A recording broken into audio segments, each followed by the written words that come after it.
جو Russian vaccination ہے جو انڈیا میں سن لینا 750 روپے کی یا 12,000 ہماری قیمت منگا لیں، ہماری قیمت زیادہ نہیں ہے پیسے کی، 1200 کی کر لیں، 1500 کی کر لیں، 2000 کی کر لیں. آج جو کووڈ کی عوام اگر مر رہی ہے اب اتنے 80% پیسے دے کے اس ریاست کو چلانے کے، اصل وجہ کیا ہے؟ ملک روز روز نیچے جا کیوں رہا ہے؟ پاکستان میں عطائیوں کی تعداد 6,90,000 ہے اور ڈاکٹروں کی تعداد 1,10,000 ہے. مطلب اس ہیلتھ انفراسٹرکچر کے ہوتے ہوئے ہم کیا کرونا سے لڑنا تھا؟ ہم نے وہ تو اللہ ہی ہماری مدد کر رہا ہے. بسم اللہ الرحمن الرحیم. کیسا عطائی ڈاکٹر نہیں، عطائی سیاستدان بھی ہے، اور عطائی بہت اور اداروں میں بھی بیٹھے ہیں جنہوں نے اس ملک کو تباہ کیا، چلا ہی وہ رہے ہیں. آپ کو کس نے کہہ دیا اس ملک میں کریکٹر میٹر کرتا ہے؟ آپ کا مادی میٹر کرتا ہے، آپ کی کمپیٹنسی میٹر کرتی ہے، آپ کا بے ضمیرہ ہونا میٹر کرتا ہے. آپ حصہ کتنا سیاست میں بھی عطائی، میڈیکل کے شعبے میں بھی عطائی، میڈیکل میں صحیح، اور وہ جگہ پہ جو ہم نام نہیں لے سکتے وہاں بھی عطائی. نیری رسوائی. میں یہ آپ کو وہ باتیں کہہ رہا ہوں کہ میرے پاس ایک آدمی آیا بیچارہ 25 سال سے عدالتوں میں دھکے کھا رہا ہے، رو پڑا، کہتا ہے میرا باپ میرے ہاتھوں میں دم توڑ گیا انصاف کے حصول کے لیے. کون سی عطائی؟ کیا ایک ڈاکٹروں میں عطائی ہے؟ صرف طاقتوروں کے خلاف مطلب یہ ہے کہ جہاں عطائی موجود ہے اس کا مطلب ہے کہ وہاں ضرورت پوری نہیں ہو رہی اور لوگ متبادل اور نان سائنٹیفک میڈیسن کی طرف جا رہے ہیں. اس کی مقصد یہی ہے. میں نے اور یہی حشر انڈیا کا ہوا آپ کے سامنے. یہی حشر انڈیا کا نہیں. حکومتیں، حکمران وقت اور بیوروکریسی ملک کی لوٹ مار پہ سارا فوکس کر دے. جب IMF سے وہ آپ قرضے لیں جس سے آپ کو پتہ ہے یہ دینے کے لیے ملک کو ڈیفالٹ کروانا ہے لیکن اپنی کمیشن لینی ہے، تو مجھے بتائیں، اور اللہ کرے ہم حکومت میں نہ آئیں جتنے ہم نے قرضے لے لیے ہیں.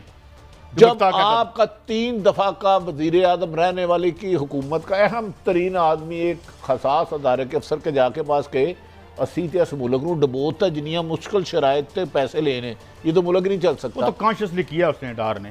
بھائی صاحب ڈار ہے یا ڈالر ہے مجھے یہ نہیں پتا. میرے ملک کو ان گدوں نے بار بار نوچا ہے. یہ کرونا وائرس پہ وفاق و سندھ کی لڑائی مجھے تو سمجھ نہیں لڑ کیوں رہے آپس میں؟ لڑ کیوں رہے ہیں کہ ان کا سلوک ہے کہاں؟ آپ کے کس اہم اداروں کی آپس میں چپکلش؟ پچھلے دنوں محترم قائد فائد عیسیٰ صاحب کا آپ نے کیس سنا ہوگا، ماشاءاللہ میرٹ پہ این انصاف ملا. لاہور میں بھی ایک DHA کو بلایا گیا، این انصاف ملا. انصاف کو لڑائی بہت ضروری ہے. لڑ اس لیے رہے ہیں، کیا پنجاب میں SOP پہ عمل ہو رہا ہے؟ اسے بار بار وفاق کو سندھ نظر آتا ہے. کیا پنجاب میں SOP پہ عمل ہو رہا ہے؟ میں کہہ رہا ہوں اس انفراسٹرکچر میں ہو کیسے سکتا ہے بڑی صاحب؟ قاضی صاحب جب 80% 90% آپ کرپٹ افسر لگائیں، سفارشوں پہ لگائیں، بغیر میرٹ کے لگائیں، ان کی کمپیٹنسی نہ دیکھیں، ان کی آنیسٹی نہ دیکھیں، ان کی لائلٹی دیکھیں کہ میرے سے کتنا مخلص ہے، مجھے کتنی کمیشن دیتا ہے، تو آپ کیا سمجھتے ہیں ریلیف کیسے ہوگا؟ تو کرونا پھیل رہا ہے، یہ روک رہا ہے تو اللہ روک رہا ہے. سندھ اور حکومت کی لڑائی انہیں چھوڑے، انہیں کہ خدا کے واسطے. آج خیر جو میں ایک تعریف کرنی تھی، بہت دیر کی مہربان آتے وزیر اعظم پاکستان نے تمام سفارت خانوں سے خطاب کرتے ہوئے کہا کہ ان کے کم از کم ان کی زندگی آسان کریں. قاضی صاحب اتنا کہ ظلم کرتے ہیں یہ سفارت خانے، اتنے کہ لوٹ مار کرتے ہیں، اپنے بچوں کو وہاں کی نیشنلٹیاں لے دیتے ہیں. اب تو سعودیہ اور UK کی تھی، تو سب سے زیادہ سر فہرست کرپشن میں UK کا ہے ایمبیسڈر، لیکن اس کا PM صاحب نے نام ہی نہیں لیا یہاں ان تک، کیونکہ وہ لگوایا بڑے تگڑے بندے نے ہے. خیر اس کو وہ نہیں ہے رہا، وہ ایماندار ہے. سوری اس کے خلاف کوئی شکایت نہیں ہے، صرف جو جاتا ہے ادھر ذلیل ہوتا ہے، خراب ہوتا ہے. ایک مہینے کا کام 6 سال میں لگتا ہے. اچھا ملک صاحب، یہ میں نے تھوڑا سا ایک بالکل چھوٹی سی فگر دی ہے آپ کو جو ایکسپلین کرتی ہے. پھر میں ایک فگر اور دیتا ہوں. 5 میں سے 3 مائیں انیمک ہیں، خون کی کمی کا شکار ہیں. پاکستان میں اتنا ہیلتھ کا برا حال ہے. ایسی حالت میں جب کرونا آتا ہے، امریکہ جیسے ملک کو ہم دیکھتے ہیں کہ وہ کہتے ہیں یار یہ ڈیزائن ہی نہیں تھا، روند کے چلا گیا، مذاق بنا کے رکھ دیا ان کو. کیا سیریس ری تھنکنگ کی ضرورت نہیں ہے کہ ریاست اپنی ذمہ داری پوری کرے اور صحت کو انسان کے رائٹ کے طور پر مانے؟ ایکسیلنٹ قاضی صاحب، ہیٹس آف ٹو یو. اصل بات یہ ہے کہ پاکستان کا شمار دنیا کے ان ممالک میں ہے جہاں پہ ہیلتھ کا نام و نشان نہیں ہے. 1% سے بھی کم ہم GDP کا اپنا ہیلتھ پہ لگاتے ہیں، اور یہ دنیا کا پروون فیکٹ ہے کہ education is part of health. وہ پوچھے کیوں؟ وہ اس لیے کہ اس سوسائٹی میں آپ کو پتہ ہے صدیوں سے ایک فکرہ چل رہا ہے علاج سے پرہیز بہتر ہے. پرہیز کا مطلب ہے ایجوکیشن، پرہیز کا مطلب ہے شعور، پرہیز کا مطلب آپ کو انفارمیشن ہو. جس سوسائٹی میں بلوچستان میں دنیا کی خواتین کی لٹریسی سب سے کم ہے، ہم نے اپنی ماں کو نہیں پڑھایا، ہم نے اپنی بیٹی کو نہیں پڑھایا. اس وقت ہم نے قرآن کا ڈال کے نا کوئی 60-70% ایک جیلی سی لٹریسی بنائی ہے. تو میں کہنا یہ چاہ رہا ہوں ہیلتھ اور ایجوکیشن کے بغیر آپ سوچ ہی نہیں سکتے. اچھا میرا سوال آپ سے سوال میں اس وقت ہم چلے کہاں گے, آج کی میں آپ کو ڈیٹا تھوڑا سا دے دوں کیونکہ تھوڑا سا کرنٹ ہونا ضروری ہے. پھر آپ کہیں گے پولیٹیکل بات ہوگی. نہیں پولیٹیکل میں سیکنڈ ٹائم کے پی کے میں آپ کی حکومت آ گئی, بڑی اچھی بات ہے. آپ نے کہا تھا ہم نے بڑا اچھا ایجوکیشن سسٹم لے کے. آج میں ابھی ڈیٹا پڑھ رہا تھا 50% پازیٹیو ٹچ کر رہا ہے مردان کے علاقے میں, 25% ٹچ کر رہا ہے پشاور کے علاقے میں, 40% ٹچ کر رہا ہے مردان کے علاقے میں. میں ایک سوال کروں آپ اتنی percentage آپ کی چلی گندے گئی ہے. چھوڑ دیں. کرونا تو ایک وبا آئی ہے جس نے امریکہ اور یورپ کو ہلا دیا. آپ لاہور میں مجھے خالص دودھ میں لا کے دکھائیں, آپ مجھے صاف پانی لا کے دکھائیں, آپ مجھے ایسے اسکول دکھا دیں لاہور میں پھر ترقی کیڑی ہوندی ہے, سپیڈ کدھر سی, جن کے بچے انہوں نے تو کوئی کام نہیں کیا. 35 سال کی سپیڈ کدھر گئی؟ وہ یار صرف ان کے ذاتی اکاؤنٹوں میں گئی. قاضی صاحب خدارہ آپ اس کی ڈائگنوز کریں کہ اصل وجہ کیا ہے, ملک روز روز نیچے جا کیوں رہا ہے. کیونکہ چند خاندانوں کے لیے پالیسیاں بن رہی ہیں, چاہے وہ ماضی کی حکومتیں ہوں یا آج کی ہوں. آپ ملک صاحب آپ لاہور کے رہنے والا, سینٹر ماڈل خواب تھا. آج کے جو گریڈ 22 کے جتنے افسر ہیں اگر لاہور کے رہنے 99% ہوں گے, انہوں نے سکولوں کو سرکاری بھوت بنگلہ بنا دیا.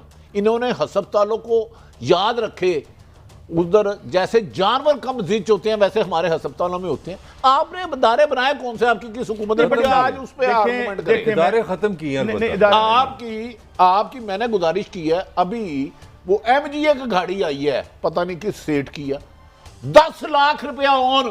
قاضی صاحب خدا کا واسطہ اس دن دہاڑے رابری ڈکیتیاں ہو رہی ہیں, آپ نہ ان کو ڈیپینڈ کریں. کام ہی ہو رہا ہے نا, لیکن میں چونکہ اس پہ چھوٹی سی ڈکیتی میں آپ کو بتا دوں, چھوٹی سی جو رشین ویکسینیشن ہے جو انڈیا میں سن لینا 750 روپے کی, ہماری قیمت بنگال میں ہماری قیمت زیادہ نہیں ہے پیسے کی, 1200 کی کر لیں, 1500 کی کر لیں, 2000 کی کر لیں. آج جو کووڈ سے ہمیں کووڈ سے جو خطرات ہیں جو ہمارے ساتھ ہو رہا ہے, کیا ایک تو یہ جو آپ نے اپنا انفراسٹرکچر صحیح ڈیولپ نہیں کیا, سائنٹیفک انداز سے قبضہ گروپوں سے کروایا, ایک نمبر وہ. نمبر 2, میرے پیسوں سے جہاز پہ بیٹھ کے علاج اپنا لندن کرواؤ گے تو میرا اسپتال کیوں بناؤ گے؟ Do you agree with that or not? صحیح اعتراض کر رہے ہیں. آج یہ عوام اگر مر رہی ہے, اب اتنے 80% پیسے دے کے اس ریاست کو چلانے کے نہ اس کے پاس ہے. ابھی ہیلتھ پہ بات کرتے ہیں, اور آج یہ اگر خدا نہ خواستہ انڈیا کی آپ حالت دیکھ لیں, $2.25 ٹریلین کی اکانومی ہے, $70 بلین کماتی تھی جو چوروں کے جیب میں جاتا تھا. اور یہاں بھی جو آپ کا جو ڈرگ کا سیکٹر ہے, جو آپ کا ڈرگ ریگولیٹری اتھارٹی ہے, خان صاحب خود کہا ہے, میں آپ کو خبر دے رہا ہوں کہ وہ حیران رہ گئے کہ اس کے اندر کیا ہو رہا ہے, اس کو درست کرنے کی اپنی کوشش. آپ پھر تھوڑا سا, میں آج تھوڑا سا اختلافات آپ سے شروع کرنے لگا ہوں, بڑی ہو گئی. آپ کہہ رہے ہیں خان صاحب نے کہا تھا انہیں اتنی ریگولیٹری ہو رہی ہے تو ٹھیک کس نے کرنا ہے؟ خان صاحب نے. اس میں کیا اختلاف کی بات؟ کیا ٹوپی تماشا, بندر تماشا بنایا ہوا, پتلی تماشا بنایا ہوا قوم کو, یہ مافیا, یہ ڈاکو ہے, یہ چور ہے. اور بھائی تم کس لیے ہو میری تنخواہ پہ اربوں روپے کے جہازوں پہ سیر کر رہے ہو؟